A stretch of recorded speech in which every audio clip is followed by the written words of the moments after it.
Hi, Louis. Thank you so much, Ron. Yeah. Appreciate you having me here. No, thank you. Thank you. I got a lot to talk to you about. I mean, look, there's not a person probably on this planet, black, white, or otherwise, that doesn't know about BET.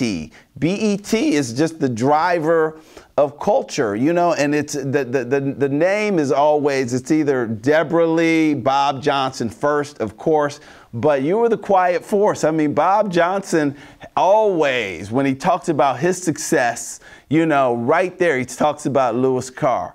Can you just talk a little, what were you, I mean, that was like 30 years ago almost, right? When I met Bob in Chicago at the Marriott Hotel downtown, he may have had a vision for BET. I didn't. I was just interested in the job that he had at that particular time. And so interesting, Ron, that I turned that job down 3 times before I said yes. Whoa. And clearly I had to be crazy because it has been an amazing run. What were you doing that was so important? Well, at that particular time, I was working for Black Enterprise. I was working for Earl Graves. Oh, you were. Oh, that was yeah. That's an important gig. I love those guys. That Graves family, a big important, you know, publishing family. So for sure. Right. And who had heard of a BET back then? All right, no one had heard of a BET. Barely had heard of cable. So I was like, why do I want to take a risk like that? I think I'll stick around here at Black Enterprise. But Bob called me late one midnight after the 3rd time, me telling him no, and said, I'm going to ask you one more time.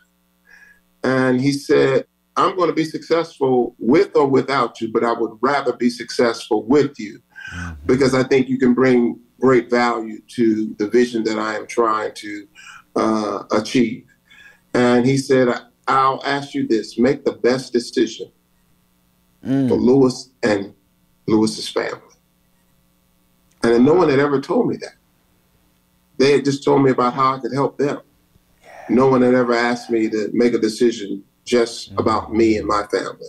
So because he said that, I eventually said yes. Talk about growing that. What did y'all have and not have at the beginning of that journey? What we had was Black culture at the beginning of that journey that had not been scaled across this country. We had the beginning of hip hop that had not been scaled across this country. If you can remember the early 80s, Ron, it was really blacks to see themselves. They had to think about Fresh Prince and Different World. That was really the only sort of opportunities on TV for black people to see themselves on a consistent basis. So BET comes along, and they come along with music and movies and some sports. The whole black community and those people who love black culture were super excited about the opportunity to be able to turn on 24 hours a day and see themselves. And within that, Louis Carr was tasked to do what? And I'm sure it was different things at different points, correct? Well, initially it was to, you know, sort of what I call, even today, is to educate corporate America on the value of black people. Now, we weren't as sophisticated back then as I am today. So what we said, we sold corporate America on black people. But it really wasn't a sale, it was an education on black people and the value that they brought to this overall country. Yes, to quick service restaurants. Yes, to packaged goods companies. Yes, to travel industry. Yes, to politics. But at the end of the day, we wanted corporate America to understand that black people had real value and that could make a difference in their businesses. What were the kinds of barriers maybe you ran into then and that you watched kind of come down, and now the brothers walk in and do probably a sale? You laid that out for them though. you know? Well, the barriers we're already reaching black people, Louis. You know, we Really? we buy the NFL, we buy the NBA, we buy the NC2A. So we're already reaching black people. Big numbers, look how many big black people numbers, watch right? the Super Bowl. Yeah. So, and what I would say to them, oh, absolutely, you are reaching black people, but are you engaging black people? Are you influencing black people? Yes. Do they just look at you as a television show, or do they look at you as a brand? So, you know, we really had to go deep. We had to come up with, you know, insights and data to kind of show that, you know, black people were more engaged and more emotional about seeing themselves in a real black environment versus just as any environment. In the movies, you know, they speed time along because things start growing really fast. You know, what was the sort of moment where you could say, like, wow, like things are changing now? BET is on. When we saw networks like ABC and Fox and NBC start doing black shows. So at all of this time, and this is where we're headed toward Waymaker Journal, you know. But so you're having this incredible success. You're driving the culture, you know, in media. You can feel it. It's becoming even mainstream now. The message that you are sending out about the importance of black people, people are developing content around that idea. You know, you're on the forefront of that growth. How was this changing you as a human being, you know? Well, it helped me find my purpose, Ron. And it hit me like a ton of bricks, Ron. It came to me and said, I'm already in it. And what that was I was in a position to give black people an opportunity that they would not normally get in this industry. I mean, even today, this is not a real diverse industry, as you know, all right? So think about what it was back in the early 90s, all right? Really wasn't diverse. It was not diverse on television. It wasn't diverse behind the camera. It wasn't diverse in the business offices. It wasn't diverse in the sales office. But I had this unique opportunity to give people jobs that most other networks were not giving them. And I said, that is my purpose, to be able to give people opportunities. And I embraced it. And that's what was so special about that time. Did you have a mentor around this? Someone, even when you were, you know, an athlete, you know, or is this your own, just, you know, compulsion? Everything that I didn't want to do in my life are the things I've been super successful in. Some of the things that I really didn't want to do, people convinced me to do it because they saw something in me, Ron, that I didn't see in myself. So when I look at my journey, and this is how we got to this brand, Waymaker, yes, I had people in my life who were waymakers. People who made a way for me when I didn't even know I needed a way. And they expected nothing in return. Wow.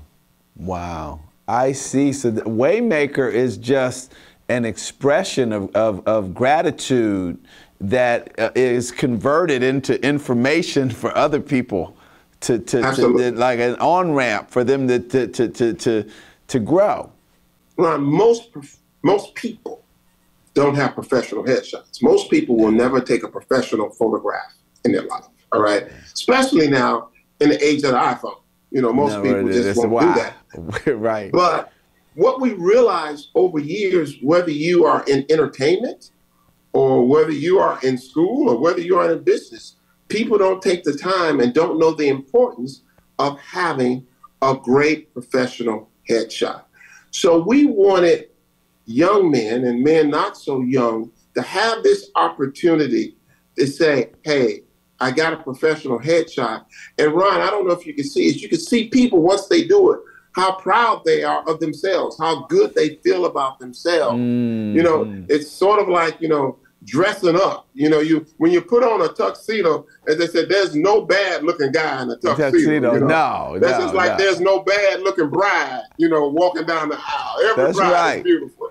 That's absolutely. That's what a headshot does for people. It gives them confidence. You know, it makes them feel good about themselves, because the real purpose of the blueprint is to help people get knowledge and understanding, so that when they walk out that door, they feel much better than when they walked in, no matter what level that they are. So one of the things we always talk about, we're going to meet people wherever they are. If you are 16 and 17, we're going to meet you wherever you are. If you're 25, we're going to meet you wherever you are. If you're 40, we're going to meet you wherever. That's why we have this broad spectrum of topics and speakers that come in, because everybody is different.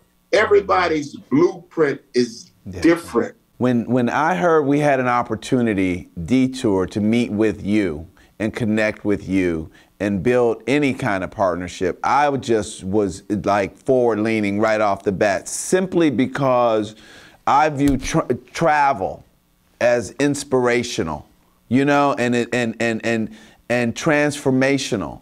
The opportunity to partner with you guys at Detour is very personal, very special to me, because I know what travel has done for me.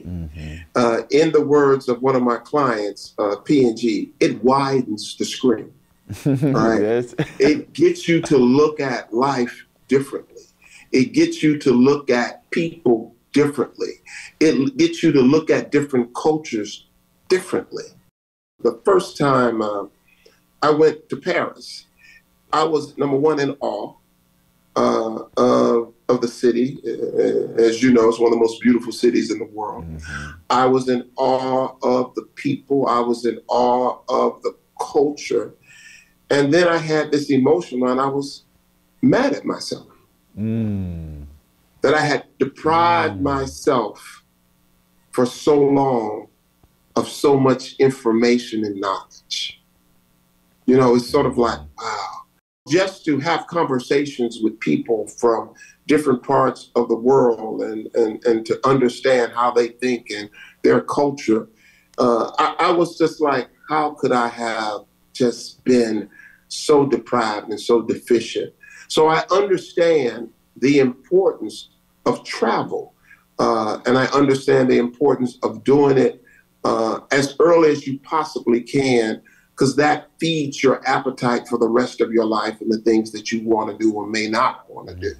So that's why I was so excited about it. Well, you know, I gotta say, and I don't want to embarrass you, but you're like, you really, really have like your style. You know, I mean, your style, you know, is very, very, what would I say? It's chic, you know, and it looks global. You know, and Ron, it came from that first trip. I never forget. I told my wife, we got back to the hotel, I said, even the taxi cab drivers wear good shoes. Did you see his shoes? And she was like, no. I didn't see his shoes.